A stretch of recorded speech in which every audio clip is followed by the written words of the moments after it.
শিৱসাগৰত নিৰ্বাচনী কাৰ্যালয়ৰ সন্মুখত উত্তাল প্ৰতিবাদ। ভোটাৰ তালিকাৰ বিশেষ সংশোধনী প্ৰক্ৰিয়াৰ যোগেদি খিলঞ্জীয়া লোকৰ ভোটাধিকাৰৰ কাঢ়ি নিয়া কাৰ্যৰ বিৰুদ্ধে প্ৰতিবাদী কাৰ্যসূচী। অসম ছাত্ৰ যুৱ সন্মিলনী, সদৌ অসম অনুসূচিত জাতি ছাত্ৰ সন্থা, সদৌ অসম কোচ ৰাজবংশী ছাত্ৰ সন্থা আৰু বৃহত্তৰ অসমীয়া যুৱ মঞ্চৰ প্ৰতিবাদী কাৰ্যসূচী ৰূপায়ণ। বিশেষ সংশোধনী মানেই খিলঞ্জীয়া মুছলমান ভোট কৰ্তন আৰু অনা অসমীয়া ভোটাৰক অন্তৰ্ভুক্তিৰ বিৰোধিতা।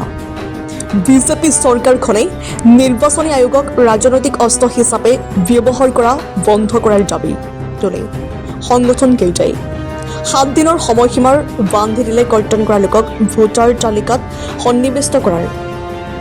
শিৱসাগৰৰ পৰা ফাৰহান লস্কৰৰ ৰিপৰ্ট, ডিজিটেল আছাম লাইভ। চাওক, এখন শুদ্ধ ভোটাৰ তালিকা প্ৰস্তুত হোৱাত বা শুদ্ধ ভোটাৰ তালিকা হোৱাত কাৰো আপত্তি নাই, কাৰো বিৰোধো নাই। কিন্তু সেই শুদ্ধ ভোটাৰ তালিকাৰ নামত খিলঞ্জীয়া মুছলমানৰ ভোট কটনক নুবুজায়। সেই শুদ্ধ ভোটাৰ তালিকাৰ নামত পৰিভ্ৰমী অনা অসমীয়া ভোটাৰক ভোটাৰ তালিকাত অন্তৰ্ভুক্তি নুবুজায়।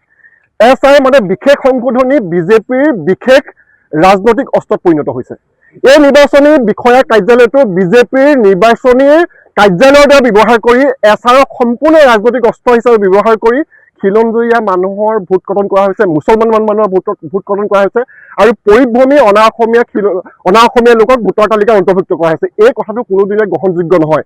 এটা কথা স্পষ্ট, ইয়াতকৈ আৰু দুখৰ বিষয় কেতিয়া হ'ব নোৱাৰে যে এখন দেশৰ গণতান্ত্ৰিক ব্যৱস্থাৰ মূল যিটো স্তম্ভ, গণতান্ত্ৰিক ব্যৱস্থাটো বাহাল আছেনে তাৰ যিটো মাপকাঠি যাক নিৰ্ধাৰণ কৰা হৈ আহিছে নিৰ্বাচন আয়োগৰ নিৰপেক্ষতা, নিৰ্বাচন আয়োগৰ স্বতন্ত্ৰতা, যেনেকৈ সংবাদ মাধ্যমৰ স্বতন্ত্ৰতাক বুজায়।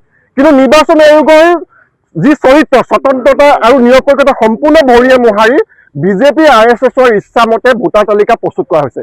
এই ভোটাৰ তালিকাৰ যোগেদি স্পষ্ট বাৰ্তা দিছে যে দেশত হিন্দু ৰাষ্ট্ৰৰ নিৰ্মাণৰ কাৰণে তেওঁলোকে আৰু দুদিনৰ পাছত কৈ দিব যে মুছলিম মানুহৰ ভোটাধিকাৰৰ কোনো অধিকাৰেই নাই। গতিকে তেওঁলোকে নিয়াৰ কথা কৈ আছে, কিন্তু মই সুধিব বিচাৰিছোঁ যে শিৱসাগৰত নিয়া ক'ত আছে? শিৱসাগৰত জীৱিত খিলঞ্জীয়া মুছলমানৰ ভোট কটন কৰা হৈছে, স্থানান্তৰ দেখুৱাই পিনি তেওঁলোকে ভোট কটন কৰা হৈছে, অনা অসমীয়া পৰিভ্ৰমী মানুহক ভোটাৰ তালিকা অন্তৰ্ভুক্ত কৰা হৈছে। এই কথাটো সম্পূৰ্ণ অগণতান্ত্ৰিক আৰু গণতন্ত্ৰৰ যিটো মৌলিক অধিকাৰ, মানুহৰ ভোটাধিকাৰৰ যিটো মৌলিক অধিকাৰ, এই অধিকাৰ খৰ্ব কৰা হৈছে। আৰু এটা অতি দুখৰ বিষয় যে সাংবিধানিক পদবীত থাকি মুখ্যমন্ত্ৰীজনে এনেকুৱা ধৰণৰ তৰল, এনেকুৱা ধৰণৰ সাম্প্ৰদায়িক, এনেকুৱা ধৰণৰ অসাংবিধানিক বক্তব্য ৰাখিছে যে মিয়াই 5 টকা যদি ৰিক্সা ভাড়া তাক 4 টকা দিবলৈ কৈছে। এই ধৰণৰ তৰল সাম্প্ৰদায়িক উত্তেজনা সৃষ্টি কৰিব পৰা বক্তব্যৰ পৰা দূৰত থাকিবলৈ অনুৰোধ জনাইছোঁ। আৰু এটা কথা আপোনালোকৰ মাধ্যমৰ যোগে সুধিব বিচাৰিছোঁ যে ভোট কটন কাৰ কৰা হয়? মৃত মানুহৰ আৰু বিদেশী মানুহৰ ভোট কটন কৰা হয়। মুখ্যমন্ত্ৰীয়ে কেতিয়াতো বিদেশী শব্দটো ব্যৱহাৰ কৰা নাই, মিয়া শব্দটো ব্যৱহাৰ কৰিছে।